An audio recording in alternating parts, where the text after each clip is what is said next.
Hi, Robert. You have a Bachelor of Naturopathy and you're also a psychic. How do these two combine? Well, the first one was the psychic stuff, So basically, since I was young, I've felt extra things. I've been more sensitive to energies and such, and I didn't really realize that it was unusual back then. I remember things like back in even primary school, and I'd be sitting there and I would say what the teacher is about to say before they said it. And so my friends are there and they kind of look at me and it's like, how do you know that? And it's like, well, at the time I didn't know it was any different. So as I kept going along, I felt, well, this is something that, I might have, but I kind of pushed it down a little bit, and as I ventured into the naturopath side of things, it's all very scientific, so naturopaths these days love the scientific world, so it was hard for me to blend the psychic side of things and the naturopathic side of things to begin with, but in the end, I couldn't handle doing things separate, so I just blended it all together. I just started doing more intuitive naturopathic appointments, and that's when things started to go a lot better. Mm-hmm. Robert, just going back to when you were a boy, Yep. right? You talked about noticing things or understanding what the teacher's about to say. Yes. Were there other examples of this? Yeah, well, again, I always had a sense of spirits around me and angels. And, at the time, I just felt that everyone had that. I felt all of us were kind of going through the same journey and that I wasn't going through anything different. But it wasn't until about, I think I was 14 or 15, and I started going to spiritual workshops. Because I somehow got into this journey, and, if we look at my family, mum and dad, we'd go to the doctors, we'd get the flu shot every year, we do all the normal things. I didn't grow up in, this commune, in some sort of hippie camp, so we all did, normal stuff, but something kept pulling me to this field. So when I was about 13, 14, whatever it was, I got special permission to go to these spiritual classes, and that's when I realized that maybe not everybody else was doing this. Yeah. How did your parents react to saying, look, I want to do this course? Well, I'm very lucky to have parents that would just let me do what I wanted. They would see that there's the passion there inside me, and so they wanted to nurture that, and I kind of, think of myself, in this funny way where it's like anything I wanted, I would end up getting. So it's like, why would the spiritual class be any different? So I had the opportunity to go to these classes at my parents' expense because back then, I'm not working, I'm not making any money, I'm not doing anything like that. So they're the ones that foot the bill, but now they can see that it's paying off. The spiritual classes, there were other people in these classes? Yes. What did they think about a 13, 14-year-old coming in? Well, this is funny. As I started going to them, I was always the youngest, and 95% of the time the only boy.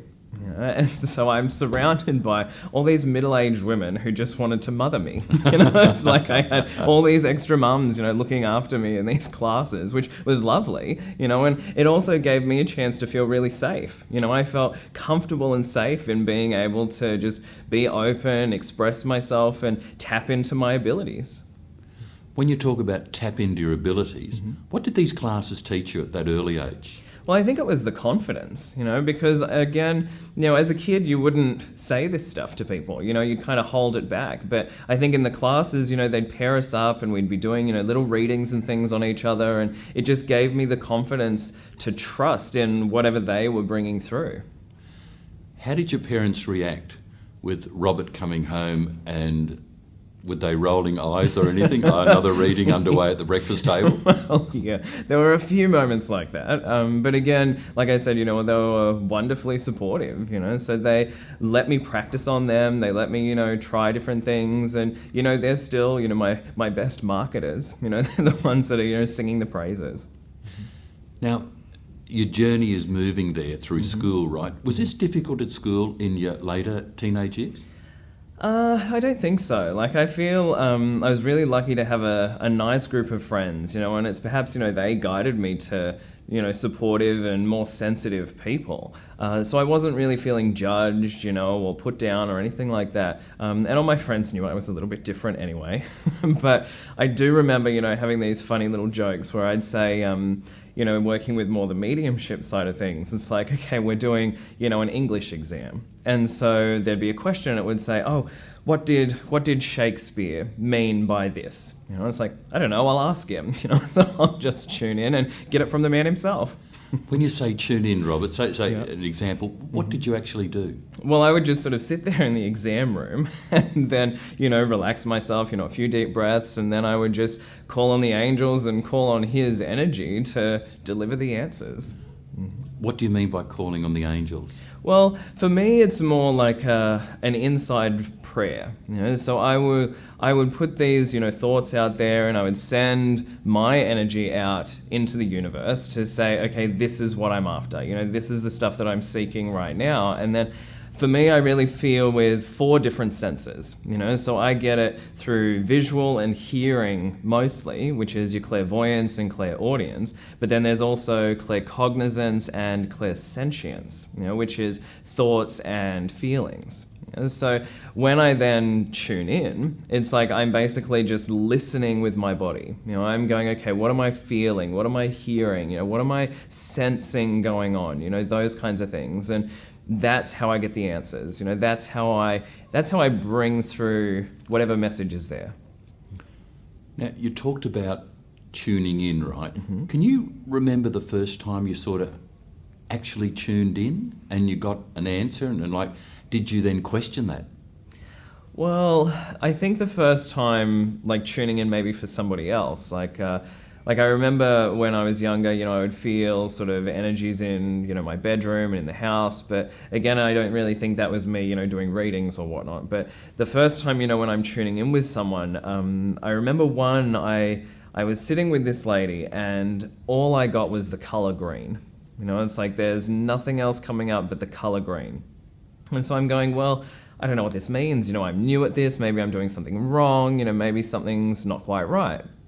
And so I sit there and I go, okay, well, this is it. This is all I'm getting. So I might as well just deliver it to her, because I could have made stuff up. I could have, forced more information to come out. But I had to, in that moment, trust that, we talk about, say, half-hour readings, or an hour-long reading. But in this case, that woman only needed to know the color green.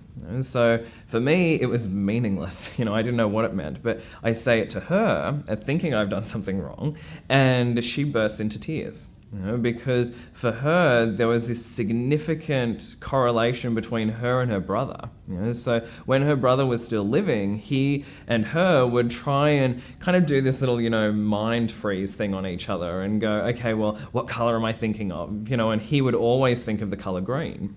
So, it's just interesting little things that they bring through like that I would doubt, but now, thankfully, I've learnt to trust. And so when you're doing a reading now, you trust? Yes, yeah. I don't give myself a chance to censor anything. So it's just, it comes out. Now, Robert, you're leaving school and you're deciding on a career. Yep. Is there a bit of confusion because you're understanding your psychic ability and then it's also maybe wanting to be in the helping profession? What made you decide naturopath over, say, psychic initially? Well, I didn't really think people could make a living doing this stuff. So, I never really thought of being a psychic as a job. And so originally I wanted to be a pharmacist, believe it or not. So I thought, this will be great. I can see people, I can give them medicines, I'll be helping them, and in my mind I'd already decided, okay, I'm going to have like essential oils, in my little chemist shop, and, I'm going to have all these kind of natural alternatives. But then, I did a bit of work experience with it, which was fine, but then I kind of went, well, I don't know that this is for me. And someone said, well, why don't you be a naturopath? And at the time, I never heard that word before in my life. I thought, what is a naturopath?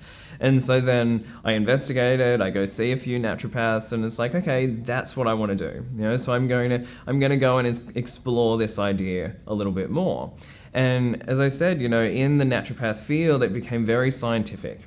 So everyone's looking at evidence-based medicine, there's clinical trials, all of that. So all like intuition and psychic abilities have been pushed away, which is ironic really, because a lot of the ways we found these medicines is through our intuition. It's like Native American Indians are the ones that found echinacea because the great spirit in the sky told them to. It's like, and now we're kind of throwing that away and going, oh, tell me the proof here, show me the chemicals and blah, blah, blah. So, I kind of had this, dilemma going on.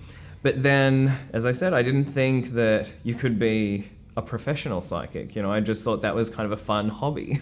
So then, as I graduate as a naturopath, I struggle with the idea of how do I balance this so that I give people the full service.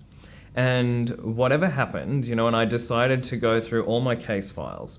And what I found was the people that had been seeing me the longest were the ones that I did everything with. So the ones that I did the naturopath side of things, but also the psychic intuitive work as well. So that's when I decided, right, that's it. That's what I'm doing. I'm going to do it all. How long did you study for, Robert? It was 4 years full time. And whereabouts was that? That was in the North Shore at Nature Care College. Okay, and that's a university degree, right? Yes, yep. So when you finished there, and going through that, how did your course mates feel? Well, again, however it happened, I managed to attract a few of the sensitive people in the class. So they would come to me, for little readings and this kind of stuff. But, again, we all sort of formed this nice little support team, but I do remember certain classes where I struggled a bit with it. And one of them in particular was all the, when we're learning the different diseases and conditions and this kind of thing. Because for me, I like to affirm the positive, and even though it might seem all doom and gloom, I still want us to be able to look at the silver lining. But in those classes, it was like, if somebody comes in with this, then they're never going to change. Nothing's ever going to get better. They're just terminal. It's downhill. And I'm kind of sitting there trying to counteract this, with my energy and go, oh, I don't like that idea. It's like, what if we could just make them more comfortable? What if we could make them happy? Or something like that. To give them the support. You talked about trust, trust with your angels and your spirit guides. Do you think that's the basis of being a psychic? Yeah, absolutely, because I really feel that all of us are psychic. We all have these abilities within us. It's just the trust factor which allows us to either convey these messages or hold on to them. And so I kind of liken it to riding a bike. So there's those of us who will really work on riding that bike. We'll figure out how to do jumps and backflips and, figure all the ins and outs of it. And then there's people who'll get on that bike and they'll fall off and they'll go, well, I mustn't be able to ride bikes. So the same thing with the psychic work. It's like there's those of us who will go and live and breathe this and, really dedicate ourselves to this craft. And then there's those of us who will go, oh, I'll tiptoe into it. Oh, the reading I gave was kind of rubbish. And they'll just throw in the towel. So if we have the confidence and the trust, then I think we can all do this.